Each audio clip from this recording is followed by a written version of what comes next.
Hi friends, మనకి వీడియోలో కనిపిస్తుంది నారాయణ వనంలోని శ్రీ వెంకటేశ్వర స్వామి వారి ప్రధానమైన గాలిగోపురము.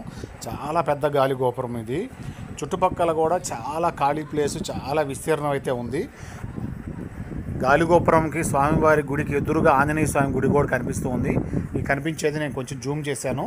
ఇది ఆంజనేయ స్వామి వారి గుడి. ఆంజనేయ స్వామి వారి గుడి పక్కనే స్వామివారి పెద్ద రథశాల కూడా ఉంది. ఇక్కడ ఒక రాతి మండపం కూడా ఉంది.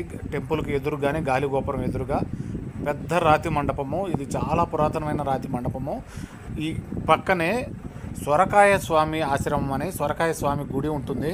ఈ సొరకాయ స్వామికి కూడా చాలా పెద్ద చరిత్ర అయితే ఉంది. దానికి సంబంధించి నేను ఒక లెంత్ వీడియో అయితే చేస్తాను. చిన్న షార్ట్ వీడియోలో ఇప్పుడు చూపిస్తున్నాను. ఆ సొరకాయ స్వామి చరిత్ర ఏంటి, ఆయన ఇక్కడ ఎందుకు ఇట్లా సొరకాయ స్వామి అని పేరు వచ్చింది, ఆయనకు సంబంధించిన జీవిత చరిత్ర మొత్తం ఇక్కడ శిలాపలకం రూపంలో, ఫ్లెక్సీ రూపంలో అయితే ఏర్పాటు చేశారు. నేను కొంత చూపించే ప్రయత్నం చేశాను.